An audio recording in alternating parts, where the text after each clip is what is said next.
बिस्मिल्लाहिर्रहमानिर्रहीम। अस्सलाम वालेकुम, वेलकम टू माय चैनल दावत इस्लाम। मैं हूं आपका दोस्त शफकत अली ऑफिशियल। उम्मीद करता हूं कि आप सब लोग ईमान के आला दर्जे पे होंगे। सूरह यूनुस की आयत नंबर 59 का तर्जुमा। ए नबी सल्लल्लाहु अलैहि वसल्लम, इनसे कहो, तुम लोगों ने कभी ये भी सोचा है कि जो रिस्क अल्लाह ने तुम्हारे लिए उतारा था उसमें से तुमने खुद ही किसी को हराम और किसी को हलाल ठहरा लिया? इनसे पूछो, अल्लाह ने तुमको इसकी इजाजत दी थी या तुम अल्लाह पर अफ्तरा कर रहे हो? सूरह यूनुस आयत नंबर 60। उर्दू जुबान में रिज़्क का अतलाक सिर्फ खाने पीने की चीज़ों पर होता है। इसी वजह से लोग ख्याल करते हैं कि यहाँ गिरफ्त सिर्फ उस कानून साजी पर की गई है जो दस्तरखां की छोटी सी दुनिया में मजहबी अहवाम या रस्म व रिवाज की बिना पर लोगों ने कर डाली है। इस गलत फहमी में जहला और आवाम ही नहीं उल्मा तक मुब्तला है।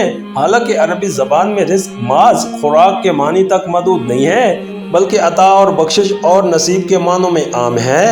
अल्लाह ताला ने जो कुछ भी दुनिया में इंसान को दिया है वो सब उसका रिस्क है, हत्ता कि औलाद तक रिस्क है। अस्मा और रिजाल की किताबों में बाकसरत रवैयों के नाम रिस्क और राज़िक और रिस्क अल्लाह मिलते हैं, जिसके मानी तकरीबन वही हैं जो उर्दू में अल्लाह दिए के मानी हैं। मशहूर दुआ है, यानी हम पर हक वाज़िया कर और हमें उसकी इत्तबा की तौफीक दे। मुहावरे में बोला जाता है, रिस्क उलमन के फलां शख्स को इल्म दिया गया है। हदीस में है कि अल्लाह ताला हर हमला के पेट में एक फरिश्ता भेजता है और वो पैदा होने वाले के रिस्क और उसकी उम्र मुद्दत और उसका काम लिख देता है। ज़ाहिर है कि यहाँ रिस्क से मुराद सिर्फ वो खुराक ही नहीं है जो उस बच्चे को आइंदा मिलने वाली है, बल्कि वो सब कुछ है जो उसे दुनिया में दिया जाएगा। खुद कुरान में है, वमिम्मा रज़क़नाहुम युनफ़िक़ून, जो कुछ हमने इनको दिया है उसमें से खर्च करते हैं। बस रिस्क को माल दस्तरखां की सरहदों तक मदूद समझना और ये ख्याल करना कि अल्लाह ताला को सिर्फ इन पाबंदियों और आज़ादियों पर एतराज़ है जो खाने पीने की चीज़ों के मामले में लोगों ने बतौर खुद इख्तियार कर ली है, यही तो सख्त गलती है। और ये कोई मामूली गलती नहीं है। इसकी बदौलत खुदा के दीन की एक बहुत बड़ी असूली तालीम लोगों की निगाह से ओझल हो गई है। ये उसी गलती का तो नतीजा है कि खाने पीने की चीज़ों में हल्लत व हरमत और जवाज़ व अदम जवाज़ का मामला तो एक दीनी मामला समझा जाता है, लेकिन तमन्ना के वसीतर मामलात में अगर ये असूल तय कर लिया जाए कि इंसान खुद अपने लिए हदूद मुकर्रर करने का हक रखता है और उसी बिना पर खुदा और उसकी किताब से बेनियाज होकर कानून साजी की जाने लगे, तो आमी तो दरकिनार उलमाए दीन व मुफ्तियान, शरह मुहत्तिन और मुफस्सिरीन कुरान व शेख हदीस तक को ये एहसास नहीं होता कि ये चीज़ भी दीन से उसी तरह टकराती है जिस तरह मक़ालात व मशरूबात में शरीयत इलाही से बेनियाज होकर जायज़ व नजायज़ के हदूद बतौर खुद मुकर्रर कर लेना। सूरह यूनुस आयत नंबर 61। यानी तुम्हें कुछ एहसास भी है कि ये कितना सख्त बाग़ियाना जुर्म है जो तुम कर रहे हो। रिज़्क अल्लाह का है और तुम खुद अल्लाह के हो, फिर ये हक आखिर तुम्हें कहाँ से हासिल हो गया कि अल्लाह के अमलाक में अपने तसर्रुफ, इस्तेमाल और इंतफा के लिए खुद हद बनिया मुकर्रर करो।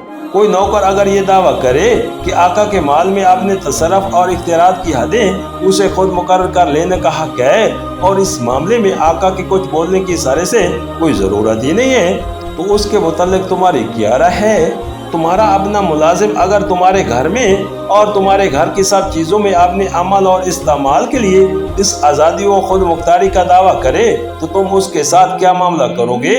उस नौकर का मामला तो दूसरा ही है जो सरे से यही नहीं मानता कि वो किसी का नौकर है और कोई उसका आका भी है और ये किसी और का माल है जो उसके तसर्रुफ में है।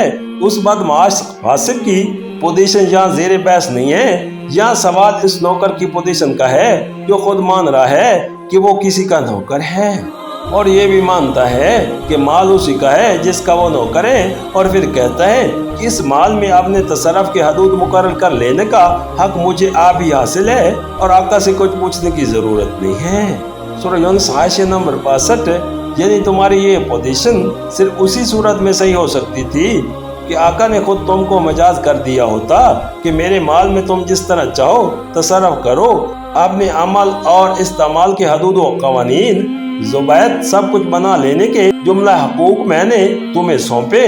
अब सवाल ये है कि क्या तुम्हारे पास वाकया उसकी कोई सनद है कि आका ने तुमको ये इख्तियारात दे दिए हैं, या तुम बगैर किसी सनद के ये दावा कर रहे हो कि वो तमाम हकूक तुम्हें सौंप चुका है? अगर पहली सूरत है तो बराए करम वो सनद दिखाओ, वरना बासूरत दिगर ये खुली बात है कि तुम बगावत पर, झूठ और अफ्तरा पर दराजियां मजीद जुर्म कर रहे हो।